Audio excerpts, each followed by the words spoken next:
తెలంగాణలో పంచాయతీ ఎన్నికల హడావిడి మొదలైంది.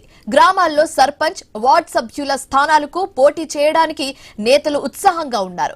జయశంకర్ భూపాలపల్లి జిల్లాలోని భూపాలపల్లి, కాటారం డివిజన్లో 3 దఫాలుగా ఎన్నికలు జరగనున్నాయి. జిల్లా వ్యాప్తంగా 248 గ్రామ పంచాయతీ స్థానాలకు, 2102 వార్డ్ స్థానాలకు ఎన్నికలు జరగనున్నాయి. మొదటి దశలో 4 మండలాలు ఘనపూర్, ములుగు, కొత్తపల్లి, గోరి, రేగొండ, మోగుళ్లపల్లి మండలాల్లో ఎన్నికలు నిర్వహించబోతున్నారు.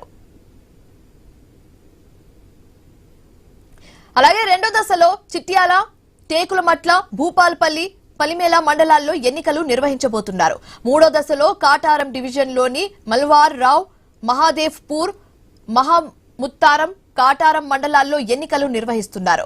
రేపటి నుంచి మొదటి విడత ఎన్నికలకు నామినేషన్ల ప్రక్రియ మొదలు కానుంది. సర్పంచ్, వార్డ్ స్థానాలకు పోటీ చేసే అభ్యర్థులు నామినేషన్ వేయడానికి సిద్ధమవుతున్నారు.